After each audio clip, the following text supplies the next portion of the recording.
Very good morning बच्चों। आज हम लोग क्लास 10 का मैथ पढ़ने वाले हैं। चैप्टर 1। आज से ही हम लोग गणित की शुरुआत कर रहे हैं। बच्चों अभी आप लोगों का क्लास बंद हो चुका है लॉकडाउन के चलते, लेकिन अभी आपका समय तो कट जा रहा है, समय तो निकल जा रहा है। इसलिए मैं आप लोगों के लिए ऑनलाइन क्लास लेकर के आया। अब आप लोगों को प्रत्येक दिन ऑनलाइन क्लास मिलेगा, लाइव क्लास मिलेगा और आपका जो प्रॉब्लम है वो प्रॉब्लम सॉल्व होगा। तो चलिए, पहला चैप्टर में हम लोग को सीखना है निम्नलिखित संख्याओं का एचसीएफ ज्ञात करने के लिए यूक्लिड विभाजन एल्गोरिथ्म का प्रयोग कीजिए। हम लोग एचसीएफ पहले से निकालते आ रहे हैं, लेकिन यहां पर यूक्लिड विभाजन एल्गोरिथ्म का प्रयोग करना है। ध्यान देंगे, जहां पर जो विधि बोला जाता है हम उसी विधि का ही प्रयोग करेंगे। इसका दूसरा नाम कलन विधि भी है। तो हम लोग कलन विधि का ही उपयोग करेंगे, यूक्लिड विभाजन एल्गोरिथ्म का ही प्रयोग करेंगे। जो हम लोग इसके पहले एचसीएफ निकालने का तरीका अपना रहे थे उसको यहां पर लागू नहीं करना है। यहां पर आपको यूक्लिड विभाजन एल्गोरिथ्म का प्रयोग करना है। इसको शेषफल प्रमेय भी आप कह सकते हैं। देखिए क्या करना है, शुरुआत करते हैं। यहां पर 135 और 225 दिया गया है, ठीक है। चरण 1 में आप क्या करेंगे, चरण 1 स्टेप बाय स्टेप में बता रहा हूं। चरण 1 में आप करेंगे, इसमें दोनों में से बड़ा कौन है? 225 बड़ा है तो 225 आप लिखेंगे। चरण 1 में 225 लिखेंगे। अब इस 225 में 135 से भाग आपको करना है। देखिए, मैं दूसरे जगह ये रफ काम यहां पर मैं कर रहा हूं, ये रफ काम कर रहा हूं। 135 देखिए कितने बार लगेगा और कितना शेष जाएगा? एक बार लगेगा और 90 शेष जाएगा। बच्चों, हम लोग 5 क्लास 6 क्लास में ये देखे हैं कि यदि हम लोगों को इस भाग की प्रक्रिया को जांचना हो सही है या गलत है, तो हम लोग क्या करते हैं, इन दोनों को गुना करके इसको जोड़ देते हैं तो बीच वाला आ जाता है ना। यही प्रक्रिया यहां भी आपको करना है। जो आपने 135 से भाग लगाया, भाग लगाने के बाद भागफल 1 आया, गुना में 1 देंगे और जो शेष आएगा इसको आप प्लस कर देंगे। पहला चरण कंप्लीट हो गया। पहला चरण में क्या करना है, छोटी संख्या में बड़ी संख्या से भाग देना है। भाग देने के बाद बड़ी संख्या यहां पर आप लिखेंगे। भाग आप 135 से दे रहे थे, एक बार लगा, 1 लिखेंगे, शेष 90 आया, 90 को यहां पर लिख देंगे। अब चरण 2 स्टेप 2। स्टेप 2 में क्या करेंगे, अभी आपने भाग लगाया 135 से, तो 135 अब यहां पर आप ले आएंगे और अब 90 से जो शेष आया उससे भाग लगाएंगे। कितने बार लग रहा है? 90 से लगाएंगे तो एक ही बार लग रहा है। शेष कितना हो गया? 45।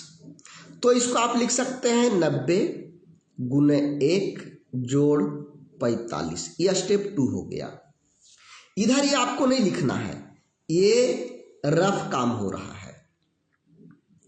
अब स्टेप 3 देखिए, चरण 3। चरण 3 90 अब यहां पर आ जाएगा।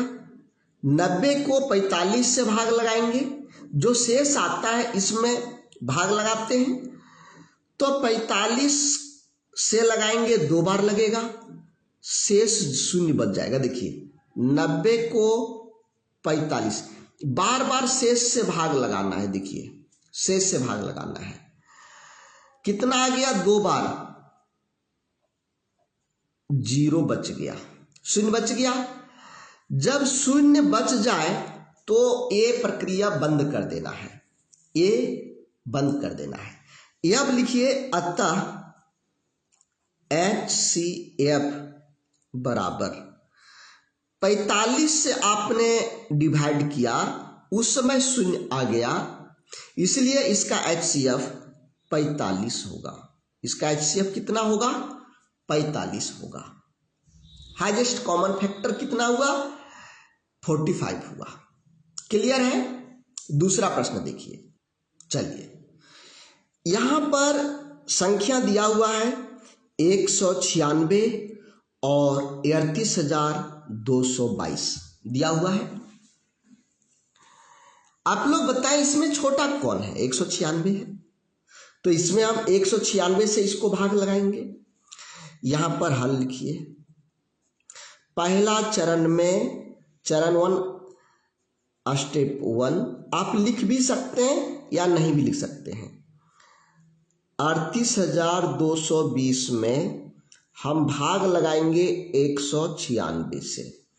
38,220 को 196 से डिवाइड करेंगे। डिवाइड जब आप करेंगे तो आप देखेंगे 195 बार लगता है और शेष शून्य आ जाता है, शेष शून्य आ जाता है। तो इसको हम लिखेंगे ये गुना 195 जोड़ शून्य। ये इधर आपका रफ काम है। तो यहां पर हमने क्या देखा कि एक ही चरण में शून्य आ गया, पहला ही स्टेप में शून्य आ गया, तो आगे हमको भाग की क्रिया नहीं करना है, आगे भाग की क्रिया नहीं होगी। 195 बार लगा तो शून्य आ गया। हम भाग किससे लगा रहे थे, 196 से लगा रहे थे। हम भाग की क्रिया किससे कर रहे थे, 196 से। तो यहां पर HCF 196 होगा। अतः HCF बराबर 196 आंसर हो गया। चलिए तीसरा प्रश्न देखते हैं।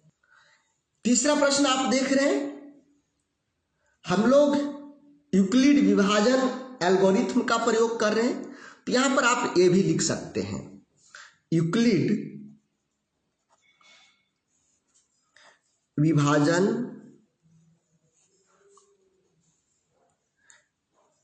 एल्गोरिथम से। इसमें स्टेप 1 में क्या करेंगे, 255 से डिवाइड करेंगे 867 में। 867 में हम डिवाइड कर रहे हैं 255 से। कितना बार लगेगा, देखिए यहां पर मैं रफ काम में आपको दिखा देता हूं डिवाइड करके। 867 इंटू 255, ये तीन बार लग रहा है, 3 बार इसमें ये लगेगा, तो यहां 3 हम लगाएंगे। और शेष कितना बच रहा है, शेष बच रहा है इसमें 102। तो यहां पर 102 लिखेंगे, 102 लिखेंगे। पहला चरण मेरा कंप्लीट हो गया। अब यहां पर लिखिए चरण 2 या स्टेप 2। अब 255 आगे आ जाएगा। 255 में 102 से भाग लगाएंगे, 102 से भाग लगाएंगे, 2 बार जाएगा और इसमें शेष 51 आएगा। शेष कितने आएंगे, 51 आएंगे। चरण 3, अब 102 में 51 से भाग लगाएंगे, 2 बार लगेगा और यहां पर शेष शून्य हो गया। आप यहां पर भाग करके देख लेंगे कितना हो गया। अब यहां पर शेषफल शून्य आ गया। जब शेषफल शून्य आ जाए तो भाग की क्रिया बंद हो जाती है। अब हम भाग नहीं करेंगे। किससे आप भाग लगा रहे थे?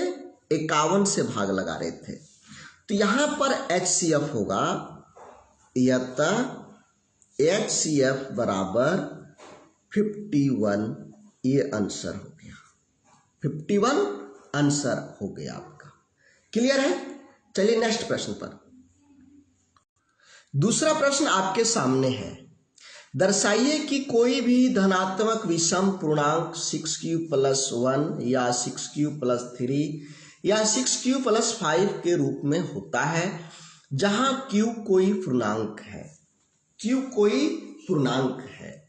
देखिए किस तरह से इसको हल करेंगे। इसको समझने के लिए थोड़ा सा यहां पर आप एक काम करें। 6 से कोई भी संख्या ले लें और उसको डिवाइड करें। मान लीजिए आपने 18 लिया और डिवाइड किया तो 6 × 18, 0 शेष आया। मान लीजिए 19 आया, 19 को आप 6 से डिवाइड कर रहे हैं, 6 × 18, 1 शेष हुआ। 6 से कोई भी संख्या आप ले लें, 6 × 18, 5 शेष हुआ। कोई भी संख्या आप ले लें, 6 × 5 = 30, 2 शेष हुआ। कोई भी, मैं कह रहा हूं कोई भी संख्या आप ले लें और उसको डिवाइड करें। डिवाइड जब आप करेंगे तो यहां पर शेषफल देखना है। शेषफल हमेशा 6 से छोटा होगा, चाहे वह 0 हो सकता है, 1 हो सकता है, 2 हो सकता है, 3 हो सकता है, 4 हो सकता है, 5 हो सकता है। जब भी 6 से हम भाग की क्रिया करेंगे तो शेष ये हो सकता है, इससे आगे कुछ भी नहीं। क्यों? क्योंकि यदि मान लीजिए आप यहां पर हम लगा रहे थे किसी में भाग, इसको भाग लगा रहे हैं तो 6 × 18 कट गया, 7 उतरा। ये 6 से बड़ा है तो फिर एक बार हम लोग लगा ही देंगे, 1 से पर आ जाएगा। तो जब भी किसी से भाग की क्रिया करेंगे तो उसका शेषफल जितना से हम भाग कर रहे हैं उससे 1 कम ही होता है, हमेशा उससे ज्यादा नहीं होता है, उससे कम ही होगा। क्लियर है एक चीज? यही चीज आगे यहां पर आपका लगने वाला है। इसको हल करते हैं। इसके लिए हम मान लेते हैं, माना कि भाज्य बराबर ये, भाजक बराबर भाजक b बराबर 6 से हम डिवाइड कर रहे हैं। भागफल बराबर q तथा शेषफल बराबर r, ये आप मान लेंगे।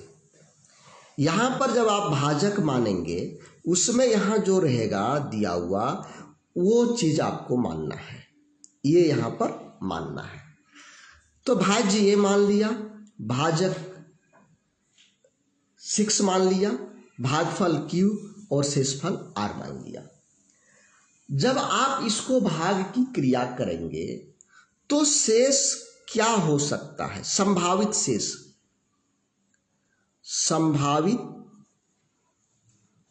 संभावित शेष फल क्या हो सकता है? जब हम 6 से भाग लगा रहे हैं तो संभावित शेष 0, 1, 2, 3, 4 या 5 हो सकता है। होगा या नहीं होगा? या तो 0, 1, 2, 3, 4, 5 ये शेषफल हो सकता है, क्योंकि हम 6 से डिवाइड कर रहे हैं तो भागफल, ये शेषफल जब भी आएगा तो इससे कम ही आएगा। एक चीज यहां पर हो गया। अब चलिए मैं बात करूं कि इसका इस तरह से देखिए, आप यहां पर आप 6 से भाग लगा रहे हैं, भाज्य आपका ये है और भागफल q है। सबसे पहले शेषफल 0 आया, सबसे पहले शेषफल 0 आया, तो आप ये बराबर क्या होगा, ये बराबर क्या होगा, इन दोनों को आप गुना करेंगे 6q जोड़ 0 होगा या नहीं होगा। अब मान लीजिए आप भागा लगाए और अबर शेषफल 1 आ गया, शेषफल कितना आया, 1 आया, तो अबर दूसरा यानी A2 A1 इसको पहली संख्या दूसरी संख्या आप मान सकते हैं, 6q प्लस 1 होगा। इसी तरह से A3 अगर मान लीजिए शेष 2 आ गया, 6q प्लस 2, इस तरह से होगा या नहीं होगा। तो यहां पर आप लिखें यतः ये बराबर ये और ये गुना होगा 6q प्लस r जो शेषफल होगा ये। अब यहां पर r के जगह 0 1 2 3 4 बैठाते जाएंगे। A1 बराबर 6q प्लस 0, A2 बराबर 6q प्लस 1, A3 बराबर 6q प्लस 2, हम बार बार इसको बैठाते जाएंगे। A4 बराबर 6q प्लस 3, A5 बराबर 6q प्लस 4, A6 बराबर 6q प्लस 5। ये हमने ये संख्याएं हो सकता है हमने लिख दिया। अब इसमें देखिए 6q प्लस 0 है, ये जोड़ेंगे तो 6q होगा। अब ये 6q 2 से डिवाइड होगा या नहीं होगा, 2 से पूरा पूरी कट जाएगा, तो ये हम लिखेंगे सम संख्या, सम पूर्णांक। इसमें एक कोई भी जैसे 6 18 19 एक जोड़ देंगे तो ये विषम हो जा रहा है, तो ये हो जाएगा विषम पूर्णांक। फिर इसमें 2 जोड़ेंगे किसी में 6 का गुणनफल में, तो ये हो जाएगा सम पूर्णांक, ये हो जाएगा विषम पूर्णांक, ये हो जाएगा सम, 4 है तो सम पूर्णांक, और ये 5 है तो क्या होगा, विषम पूर्णांक हो जाएगा। अब आप चुनिए विषम पूर्णांक कौन कौन है। देखिए ये विषम है, ये विषम है, ये विषम है, इसलिए हम लिख सकते हैं यतः धनात्मक विषम पूर्णांक